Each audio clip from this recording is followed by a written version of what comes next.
Hey guys, Besa Gordon here. Of course, it is time for another episode of Rewind with Besa. I hope that you had an amazing week. Obviously, it is now Friday and this video was supposed to be up yesterday, but you know what? Because it's up Friday, it just means that you get a longer video, alright? So let's start with our events because you know I like for you guys to know what is going on in the city. First and foremost, tomorrow I will be in Tacoma at Essence Lounge for the single Let's Mingle party. It's actually going to be an R&B party, so if you want some good R&B vibes after maybe you go out, and I know there's like some concerts going on, so you know, once you go to the concert, bring your little cell phone over to Essence and have a good little time. Tomorrow there is going to be Black Market. This is actually happening at Amazon, and I've been to some of these Amazon parties. They are typically really dope. They're always very black, and as you can see, there is a plethora of DJs that are going to be there. I'm thinking about pulling up. This is also happening tomorrow, and of course, if you go to whereweconverge.com, hit up the events page, you are able to get more information on this event. Now, Blue starts this Saturday, and in case you guys do not know, Blue is an all-black opera. Like, when I say all black, I mean all black.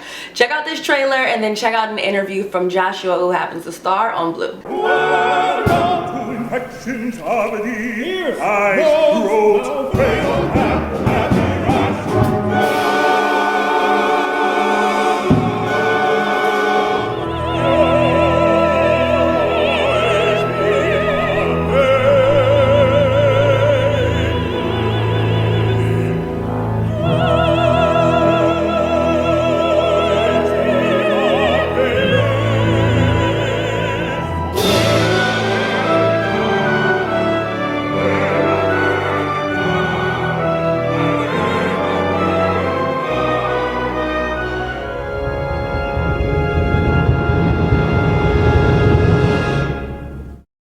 It's all black. You know, it was even intentional that, you know, we made sure, because, you know, a lot of times it's hard to find people black people to like move sets and different things like that. And so when they couldn't hire, you know, enough, you know, black people to do that, they put it on us. They say, you know what, we want to make sure that this show stays black even when it comes to moving sets. So like I'm out there helping, moving, pushing tables, you know, moving chairs, all of that. So just to make sure that we keep this opera as black as possible, which is 100% black. Now, I wasn't sure if I wanted to see Blue right away because I don't really know what I was thinking when I heard the name, but once I saw the trailer and once I seen what he had to say about the cast, I was like, okay, I've never been to like an opera, so I might as well pull up to one that's all black.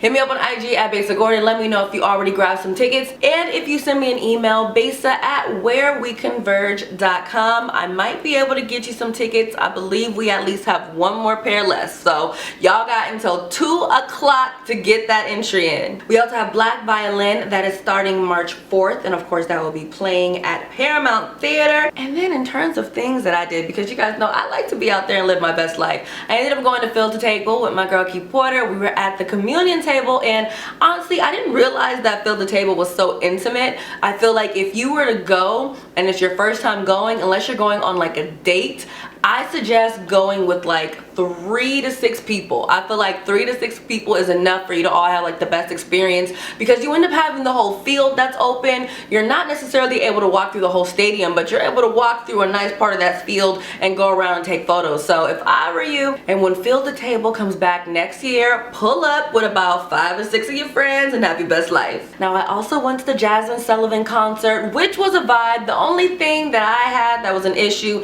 and it was my own fault, I thought it was a good idea to walk up in there in some heels, and let's just say that was the first and last concert that I'm ever doing that at. Other than that, I ended up going to a day party over at Gold Bar, which was hosted by Curated Vibes.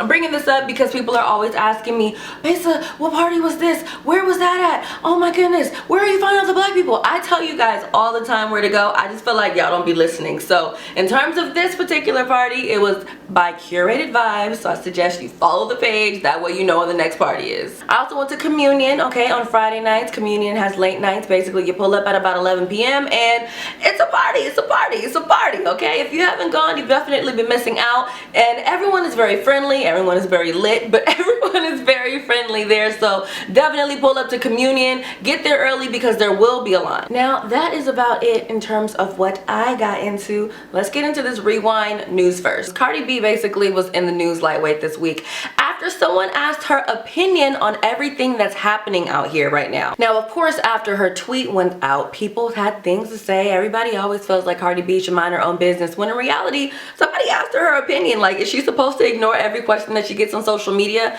Either way, this is her response to everyone that had something crazy to say. And actually, in this particular tweet that she was responding to, someone was like, this isn't Cardi B, give her phone back. She had to pop up and be like, no, this is me, and these are my thoughts. The phone is not hacked, it's really me.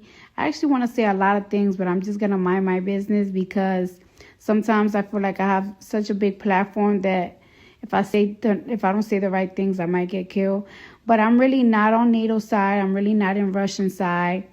I'm actually in the citizen side because at the end of the day, the world is having a crisis right now. There's inflation not only in America, but everywhere in the world. It's really hard to get the economy back up. There is so much shipments and embarkments backed up. China's not really messing with us, so a lot of things are behind. A lot of goods are behind, and this shit just made it way more complicated. So I'm just really annoyed by this, and I really wish that all world leaders right now just really come with a logical conclusion, but whatever. Now, at the end of the day, I totally agree with her in terms of you're kind of damned if you do, you're damned if you don't. And a lot of times when it comes to cancel culture, it really just kind of depends on, well, what the popular opinion is of that moment. There's a lot of things that go on and people won't necessarily voice their opinion. But when you are behind closed doors, all of a sudden you find out that they're thinking a whole different thing. So with that being said, we're just gonna go to the next topic. Kanye West dropped Donda 2. Surprisingly, he actually dropped it on time, okay? What he did not do on time was have his listening party. I don't know what is up with this man. He doesn't even necessarily have proper openers to where he could be late. Like that's the biggest difference. Like if I'm gonna be at your concert and you know good and well that you wanted to start at 9 so that way the energy starts going in the building, at least have some openers so I'm not just sitting here listening to heartbeats, because in case you guys did not watch it, before it actually started, you really only heard a bunch of heartbeats, which kind of gave me the heebie-jeebies. So I was like, I'll be back when the show actually starts. Either way, hours later, the show ends up starting. Of course, the fans loved it, and believe it or not, the only way to listen to Kanye West's latest album, Donda 2, is by getting his device. It is called the stem player. He's charging $200 for this item, and I don't know about anybody else, but I'm actually not mad at it because essentially he is making $200 an album right about now. And the only thing that you can listen to on that stem player at the moment, you know, who knows, he might be working with Tidal to make it to where Tidal music is on there. You never know, never know. Right now, that is the only way that you can listen to his album. Unless you decide to watch the stream of his concert, the only way that you can actually listen to Donda 2 is by grabbing that device. So being that Kanye West actually knows that he has a die-hard fan base, I don't blame him. Now, if you have a pool or any type of a nice backyard where you have people that actually come in and do work for you, I suggest, if you do not, get some cameras, because this is what happened with Monica. Apparently somebody came by to fix a leak in her backyard and he decided to take a dip in her pool, and I'm like, good sir, the audacity. I don't even feel like he took his clothes off all the way. So at that point, this is like all kinds of unsanitary. I don't care if there's chlorine in there. I don't know what you've been doing and what other yards you've been crawling around in. So with that being said, if you don't have a camera in your backyard, actually in general, because you know people are weird, I suggest you install one. Looks like this is just about a dub for our good sis Wendy Williams. Sherri Shepherd has been taking over for her for a while, and it looks like allegedly, and I say allegedly because I never watched it, but apparently the audience really enjoyed Sherri Shepherd. So once it was finally announced that Wendy Williams will not be returning to her chair, Sherri Shepherd was actually able to announce that she will be getting her own show come September. Check out what she had to say. Starting in September, I am debuting my own talk show, Sherri! I am so excited because I am going to be joining the Debmar Mercury family. That is the company that produces this show and several others that you love. Hey, Nick! I want to say there have been all of these crazy stories online about me replacing Wendy. And I am here to tell you that that is not true, because no one can replace the queen. It is Wendy's place to share her story with you. But I do want to give the queen her props and her flowers, because Wendy had a legendary career in radio, and this show was specifically crafted for her. When God says, do you trust me? He don't need a lot of faith, just a little bit. And when God says it's so, It will be. Thank you. Now, in all actuality, I can totally understand why some Wendy fans are feeling away about what Sherri Shepherd ended up saying. Mainly because to them, she's saying, oh my god, I didn't take Wendy's job, when in reality, it's like, you might not have taken it, but you were the replacement. Like, I feel like the whole reason why they're making it to where they're not going to change it to the Sherri Shepherd show until September is because they need to build it out. They need to figure out the design, they need to build it out. So at this point, they're like, look, we're just gonna ride out the rest of this season, and then once this season is over, we will do a full gutting and change this up. So, I mean, at the end of the day, yes, it sucks for Wendy Williams, but it's still a blessing for Sherri Shepherd.